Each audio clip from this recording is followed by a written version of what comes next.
Assalamualaikum warahmatullahi wabarakatuh. Perkenalkan, nama saya Sinda Alfrida dari kelas A219 dengan NIM 13519100081, mahasiswi Akademi Farmasi Surabaya. Di sini saya akan menjelaskan tentang bakteri untuk memenuhi tugas mikrobiologi teori. Bakteriologi adalah ilmu yang mempelajari kehidupan dan klasifikasi bakteri, struktur anatomi sel bakteri, cara kerja sel bakteri, interaksi antar sel bakteri, dan respon bakteri terhadap perubahan pada lingkungan hidupnya. Struktur sel bakteri. Yang pertama, membran sel yang tersusun atas lemak dan protein, bersifat semi-permeabel dan berfungsi untuk mengatur keluar masuknya zat ke dalam sel. Yang kedua, sitoplasma sebagai tempat berlangsungnya reaksi metabolik. Yang ketiga, nukleoid atau DNA yang berfungsi untuk mengontrol sintesis protein dan pembawaan sifat. Yang keempat, flagela berfungsi sebagai alat gerak.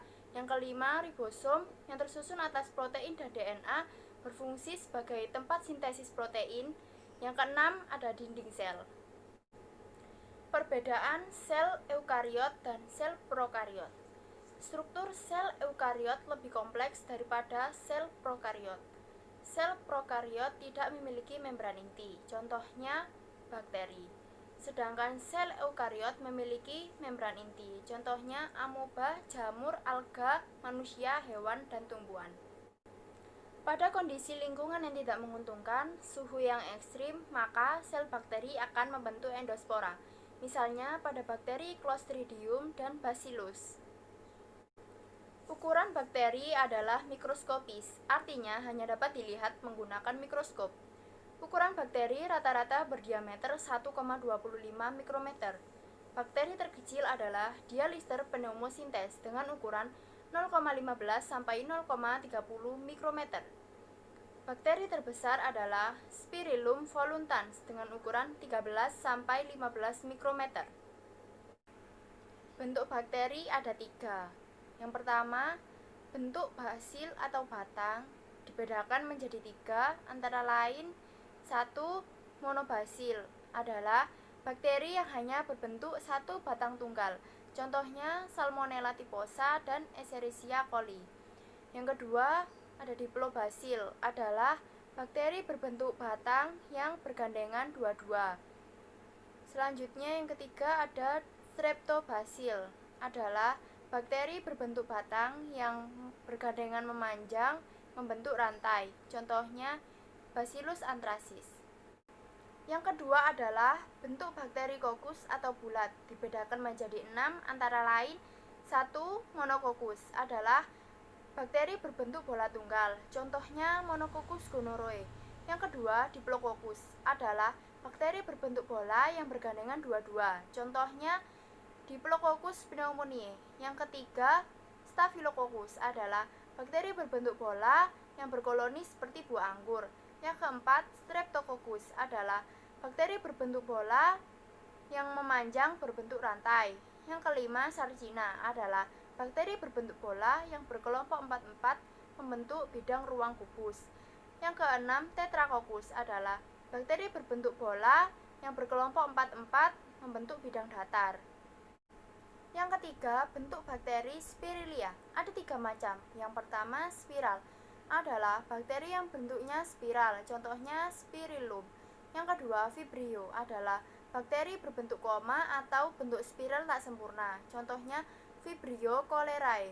Yang ketiga, Spiroseta adalah bakteri spiral yang dapat bergerak, contohnya Spiroseta pallida. Bakteri berkembang biak dengan cara rekombinasi genetik dan membelah diri. Rekombinasi genetik adalah pemindahan secara langsung DNA antara dua sel bakteri. Macam-macam rekombinasi genetik. 1. Transformasi, yaitu perpindahan DNA dari sel bakteri satu ke sel bakteri lain. 2. Transduksi, perpindahan materi genetik bakteri ke bakteri lain dengan perantara virus. Yang ketiga, konjugasi, yaitu bergabungnya dua bakteri dengan membentuk jembatan untuk pemindahan materi genetik. Pembelahan diri secara binar atau langsung adalah sel bakteri membelah menjadi 2 sel anakan. Sifat sel anak yang dihasilkan sama dengan sifat sel induknya. Bakteri bergerak menggunakan flagel. Berdasarkan letak dan jumlah flagel, maka bakteri dibedakan menjadi 1. Monotrik, yaitu bakteri yang memiliki flagel pada satu ujungnya. 2. Amfitrik, yaitu bakteri yang pada kedua ujungnya terdapat satu flagel. 3. Lopotrik, yaitu bakteri yang pada satu ujungnya terdapat lebih dari satu flagel. Yang keempat, peritrik, yaitu bakteri yang memiliki flagel pada seluruh permukaan tubuhnya. Mekanisme bakteri dalam menimbulkan penyakit antara lain invasi, yaitu kemampuan bakteri untuk menyerang dan menyebar. Kemudian toksigenitas, yaitu kemampuan bakteri dalam membentuk toksin. Toksigenitas dibagi menjadi 2. 1. Eksotoksin, dihasilkan oleh bakteri yang masih hidup, dikeluarkan dari tubuh bakteri ke sekelilingnya. Kedua, endotoksin, dihasilkan oleh bakteri yang telah mengalami lisis atau setelah bakteri tersebut hancur. Berdasarkan sumber oksigen yang diperlukan dalam proses respirasi antara lain 1. Bakteri aerob, yaitu bakteri yang menggunakan oksigen bebas dalam proses respirasi. Contohnya Nitrosococcus, Nitrosomonas, dan Nitrobacter. 2. Bakteri anaerob, yaitu bakteri yang tidak menggunakan oksigen bebas dalam proses respirasi. Contohnya Streptococcus lactis. Berdasarkan kebutuhan terhadap oksigen antara lain 1. Bakteri aerob obligat, yaitu bakteri yang hanya dapat hidup dalam suasana mengandung oksigen. Contohnya Nitrobacter. 2. Bakteri anaerob obligat, yaitu bakteri yang hanya dapat hidup dalam suasana tanpa oksigen. Contohnya Clostridium tetani. 3. Bakteri anaerob fakulatif, yaitu bakteri yang dapat hidup dengan atau tanpa oksigen. Contohnya Escherichia coli, Salmonella typhosa, dan Shigella. Berdasarkan cara memperoleh makanan antara lain 1. Bakteri heterotrof, mendapatkan makanan berupa zat organik dari lingkungan karena tidak dapat menyusun zat organik sendiri. Bakteri heterotrof dibagi menjadi 2. Ada yang bersifat saprofit, yaitu mendapatkan zat organik dari sampah, kotoran, bangkai, sisa makanan. Dapat menguraikan zat organik menjadi zat anorganik, yaitu karbon dioksida, air, energi, dan mineral. Selanjutnya, bakteri heterotrof bersifat parasit. Bakteri ini dapat merugikan manusia, hewan, tumbuhan. Contohnya Salmonella typhosa dapat menyebabkan tipes, dan lain-lain. Yang kedua, bakteri autotrof, yaitu bakteri yang menyusun makanan sendiri dari zat anorganik yang ada.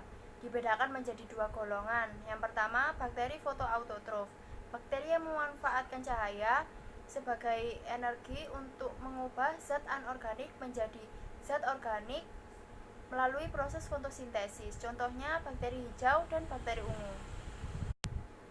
2.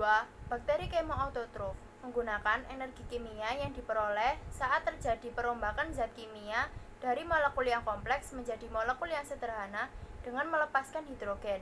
Contohnya Nitrosococcus, Nitrosomonas, Nitrobacter, Rhizobium.